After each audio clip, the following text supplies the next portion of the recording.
Mites and parasites on rats can be tricky to diagnose, and they can be a real pain to get rid of. Now, fortunately, we don't have very many outbreaks of mites. Every time that we have had mites, it has always been because of we've had a new group of rescue rats who have come to us either very badly neglected with very bad contamination of mites, or the stress of moving has given them the mites. We did have one older rescue rat who permanently was getting mites. She was a very sensitive rat, everything stressed her. So, I mean, when her sister died, she was traumatized and she got mites back.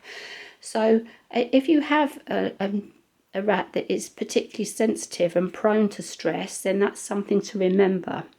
Now, if you talk to vets or go onto veterinary websites, you'll probably read that it's commonly believed that the rat fur mite is always present on all rats, but in very small quantities, not enough to cause any real damage.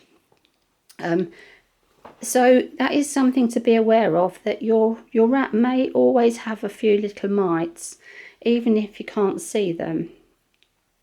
And the fur mite you can't see with the naked eye, so it's very difficult to diagnose. Now, what we would say to you is the other thing that the vet will tell you is if your rat is sick, their immune system becomes compromised and weakened, and this can trigger a mite attack as well. So also to look out for mites, not just on new arrivals, especially pet shops or ones where they have been in contact with other animals, but if you have a rat that becomes sick and gets quite distressed, that is another way that they might have a mite outbreak. And if you've got a sick rat, you really don't want them getting mites as well. So if your rat is excessively scratching all the time, they've got little scabs or sores, or their hair is coming out in chunks, then really you've got to look at mites. Now, the most common one, as I said, is the rat fur mite. So it's most likely to be this. You'll probably see little scabs or scratch marks around faces, shoulders, neck, and they can get quite sore and nasty little scabs and things. Now, the actual mite is too small to see with the naked eye, but you may see little black eggs or drop-ins, little black drop-ins on the skin.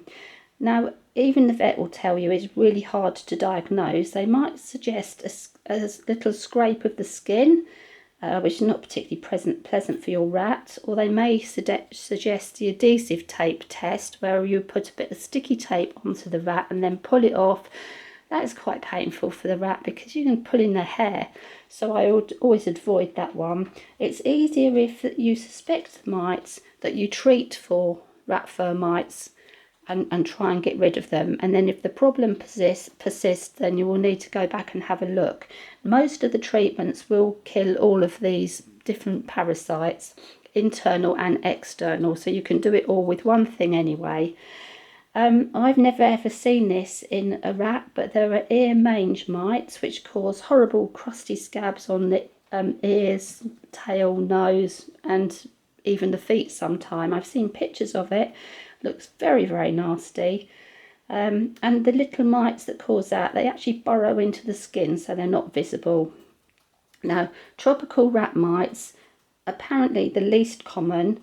They are visible to the naked eye, and they're usually black, brown or dark red.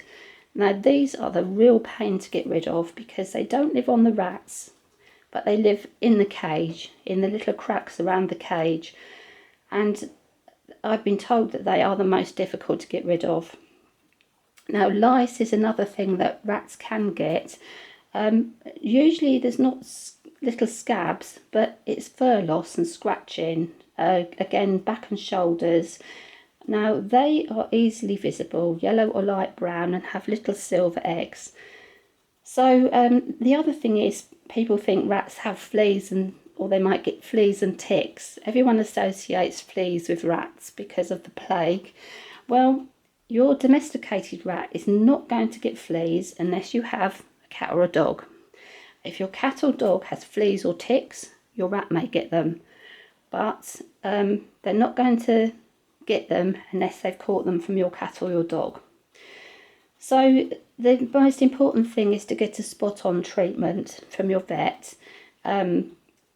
I don't believe in treating rats by mouth with any of the treatments. Some of them are actually very toxic to rats if they were to ingest them, and the dose is very hard to do for a rat. So I believe the drops that you put on the back between the shoulder blades, and I will post a picture up on my FizzyStarRats Facebook page of where exactly we would put the drops on the back.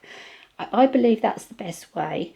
We have used several brand names, and we now just get the ivermectin direct from our vet.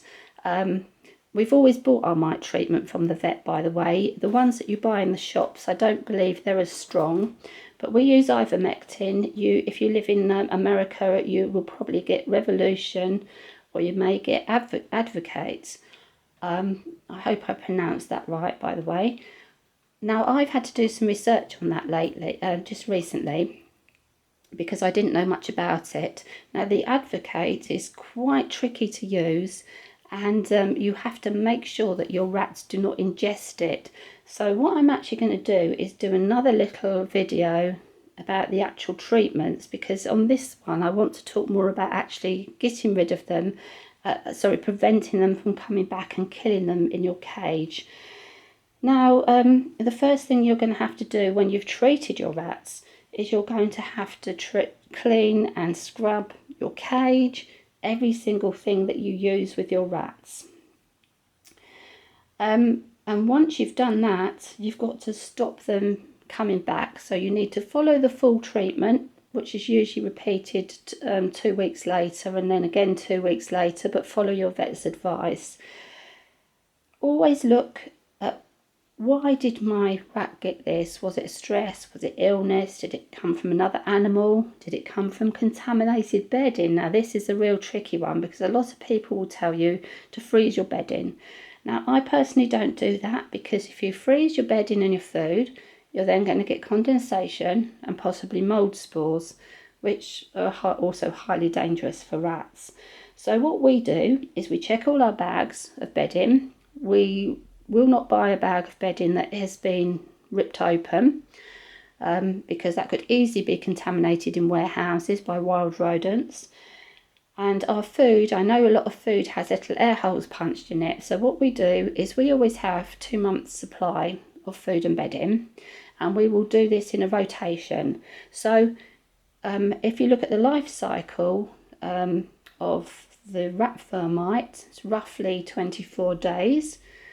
And if you look at to eliminate lice, they can actually live off the host for up to 6 weeks. So if you've got enough supplies in for sort of 2 months, you're using stuff in rotation, make sure everything, your food has good dates on it, then anything that is in there should effectively be dead. So that is the theory I work on, and it's worked for us anyway.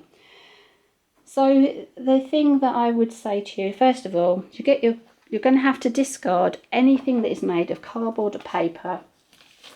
Just straight away, throw it in the bin. So get rid of your cardboard tube, your cardboard bedding, and all your paper bedding. So empty your cage completely. I would also get rid of any toys like this sort of thing, the ratia, what am I on about? The rattle rollers, the loofah toys. It's impossible to clean these. This little boredom breaker type carrots, the sisal ones, the seagrass bin, whole lot bin. Unfortunate, can't do anything about it. You would also get told to get rid of all your wood chews.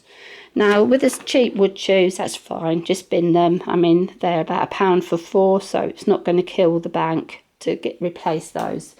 If you have a very nice, expensive new rat toy that you've just bought your rats, and I'll just show you this one, something like, it's not really expensive, but you've got a nice new toy, you could steam clean that and keep it out of the cage for 6 weeks. And just give your rats some new cheap wood toys, and anything new toy that they have, do be prepared to get rid of them every time you actually do the mite treatment. Hammocks must be washed at 60 degrees, or if you wash them at 40 or 50, then put them in the tumble dryer for 20 minutes on the hot cycle, because that will kill anything that's on the hammocks, and you can't afford to replace all your hammocks. I know how expensive this can be.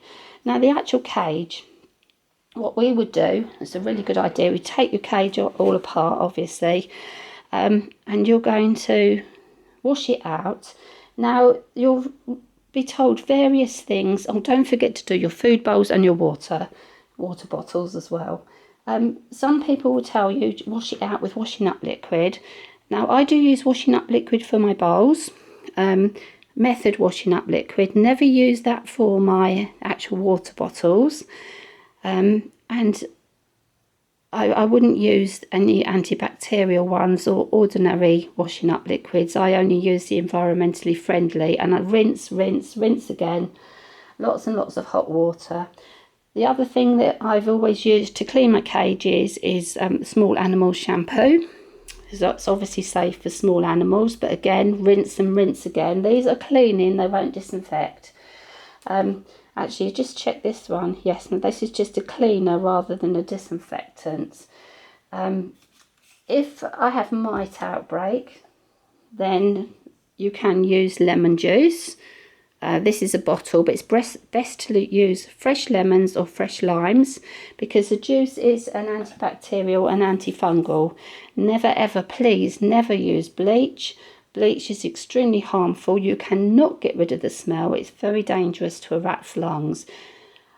Normal household cleaning, I would be telling you to use bicarbonate of soda with lemon juice, but bicarbonate of soda or baking soda is a poison to rats, so please don't use that. What I do use if I have a mite outbreak, we've only been using this for a while, but it's very good if you have a sick rat. It's a Johnson's Clean and Safe. Now this again is a disinfectant cleaner which kills bacteria and viruses. It still does not say it will kill mites, but if you've got a very sick rat, or they've got an infection or a virus, this is really good for cleaning the cage with. What I don't like about it is a horrible green colour, which can stain things.